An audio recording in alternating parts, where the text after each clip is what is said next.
Ang balita ko, may warrant daw ako pag... Hindi, totoo. Yung sa ICC or something.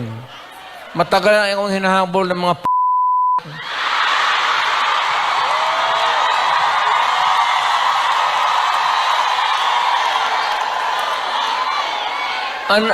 ano man ang kasalanan ko,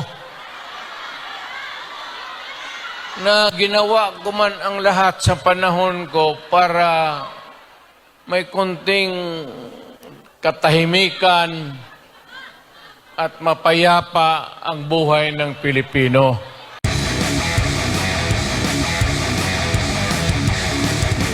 Alam niyo, I do not know if you still believe in me.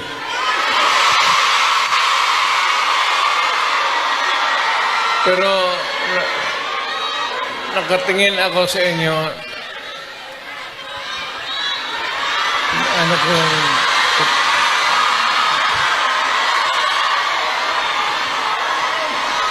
na dapat magkita-kita tayo doon sa ating bayan. Kaya lang sa sitwasyon natin ngayon, kailangan talaga pumunta tayo sa ibang bayan maghanap buhay. Pero sa akin, the fact that malayo kayo sa pamilya ninyo,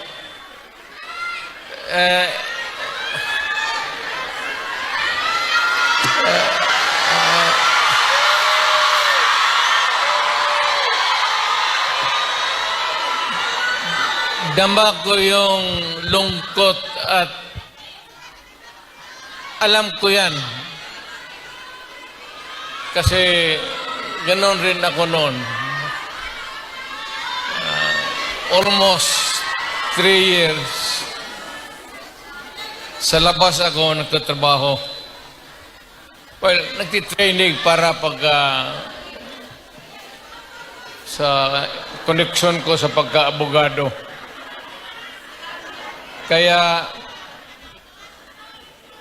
OFW, yan ang pinakamasarap na magkikinig ako. OFW, mabuhay kayong lahat.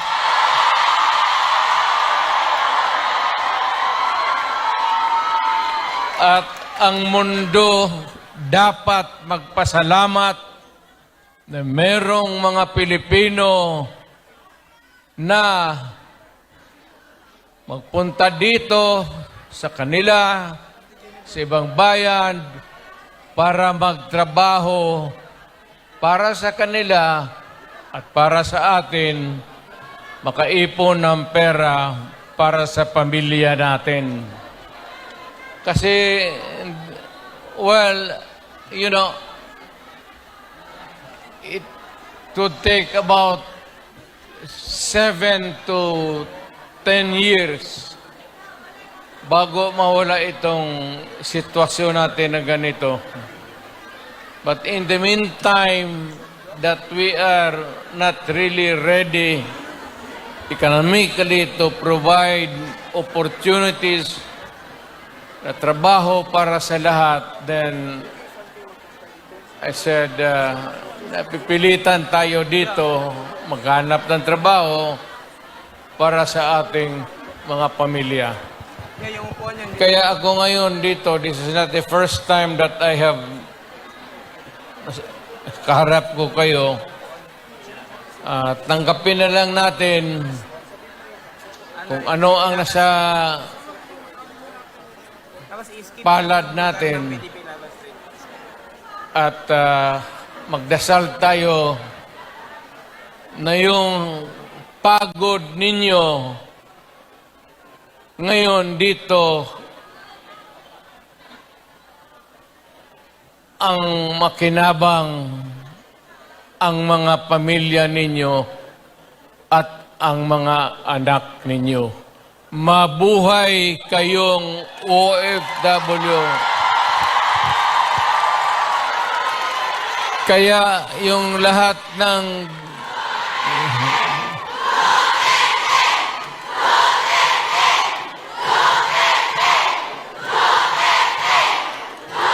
Kaya kayong lahat ng mga dalaga pa,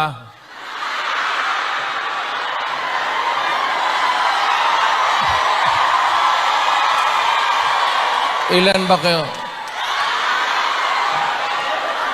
Matagal pa naman ako dito, 1 buwan pa. Pakasalan ko kayong lahat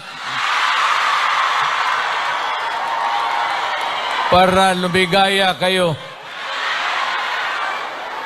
at magkaroon ako ng maraming pera.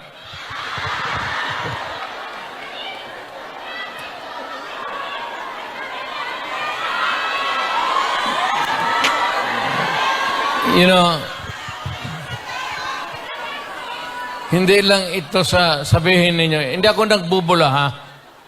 Yung mga taga rito na tumanda na nung nakilala yung pamilya ko. Yung matanda na, yung may karanasan sa Davao noon, alam ninyo yan na ang sitwasyon namin pareho sa inyo. Matagal kaming walang ama kasi abogado siya. Maano pa naman ang Pilipinas noon, ang hanap buhay nasa siyudad talaga. Ang abogado walang silbi dyan pag sa barangay. So, ganun na-experience namin ako, na ang tatay ko, iniwan kami sa lolo pati lula ko at ang tatay ko nagtrabaho sa labas. Ganon, sa labas ng probinsya. So, damang-dama ko talaga yung buhay ninyo. Huwag na yung kalungkutan. Huwag na yung, kasi that's reality. Ginusto man natin sa hindi, kailangan talaga maghanap buhay. So, huwag na masyado yung mga sentimental na ano. Basta dito, punta tayo dito, nagtrabaho. At nandito kami, pinsan, napasyal ako, kasama ko ang anak ko. Saan ba si...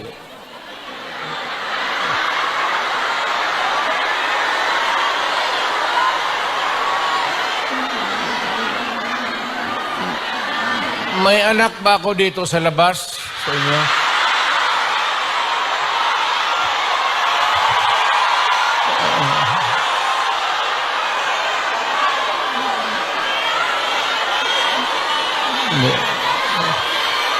Sobra naman yung 5.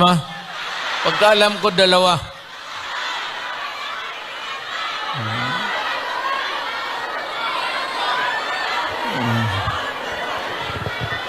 Saan ba pamilya ko?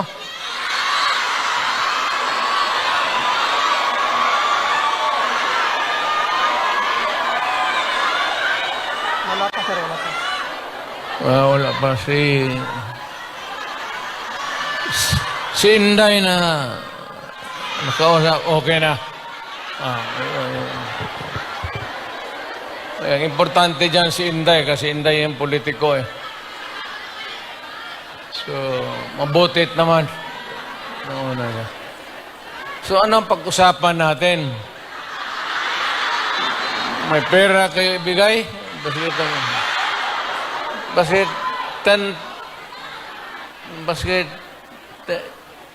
10 Hong Kong dollars lang.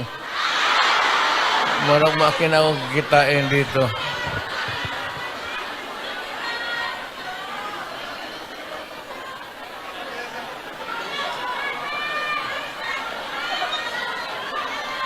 Sunod punta ko dito, magministro na ako. Kasi pagtapos ng usapan natin, give, kayo lahat. Well, ang problema natin sa Pilipinas ngayon, hindi na kasing bigat noon. You know, you'll have to be patient with government. It is not at all times maganda. Minsan, ang gobyerno may kapalpakan. Ang akin lang, well, of course, kasi from the outside na ako, na makikita ako na yung ganito, yung seldom na tinitignan ng tao, ng Kongreso, na masilip lang man kayo kung ano ang kailangan, not only dito sa Hong Kong, but all over the world, Filipinos who work there because they have to. So, ang akin, nagpapasalamat ako, ang una-una, yung tulong ninyo sa economy ng bayan. At second, yung social order. Yung problema na yung mga anak natin makapag-aral ng husto. Kaya naman ako nakita ninyo na patong-patong ang kaso ko. Sa totoo lang, baka ang balita ko, may warrant daw ako pag... Hindi, totoo. Yung sa ICC or something. Matagal na akong hinahabol ng mga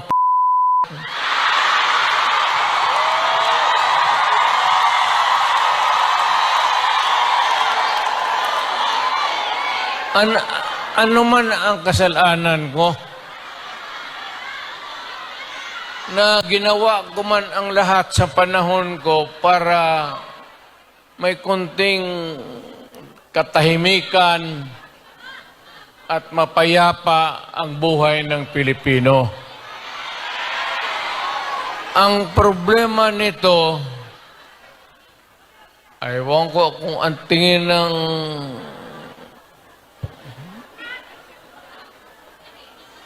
ako'y raw yung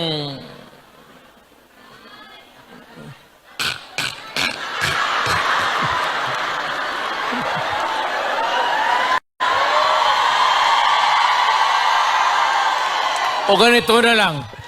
Ito ganito na lang. O sabi ko, assuming na totoo talaga yung naririnig ninyo. Bakit ko ginawa yan? Para sa sarili ko? Para sa pamilya ko? Para sa inyo at ang inyong mga anak sa ating bayan.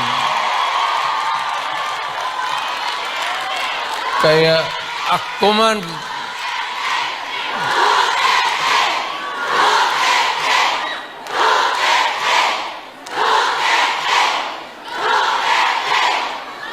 ang higiin ko na lang sa inyo, total, kung ganito man talaga ang swerte ko sa buhay, okay lang, tatanggapin ko yan. Wala tayong magawa hulihin tayo kung ikulong tayo. Kaya lang, meantime, mag-contribute kayo, baski $5, $10, para paglabas ko sa presuhan, pagawaan ninyo akong monumento katabi ni Rizal. Si Rizal may hawak na libro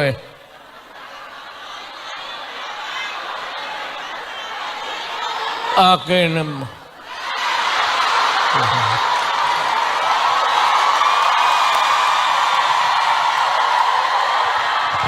Kaya bakit?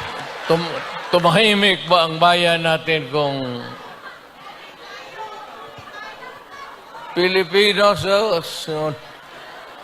hold up dito, hold up. Wala nang ginawa ng ini.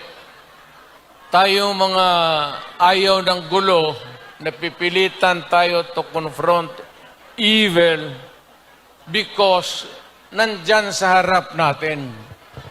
Sino ba naman gustong pumatay? Bakit ako why would I waste my time? Binila, pumapatayan si Duterte, lumalabas ng gabi, ganon. Anso, sino ba naman gusto maging security guard? Na ang kinuha ko, law.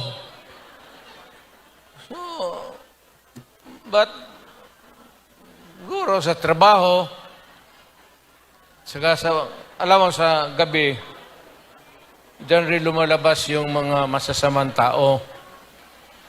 At dyan rin lumalabas yung nakakatakot na magandang babae sa buong bayan.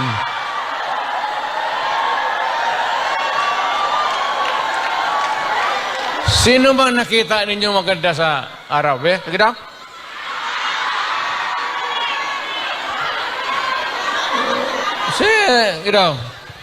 Sa araw. Yung nagtatrabaho, patay ng basket, na mamalinggi. Pero pagkagabi, makita mo, lumalabas. Mga anghel, gising na. Ang mga demonyo, inatulog na.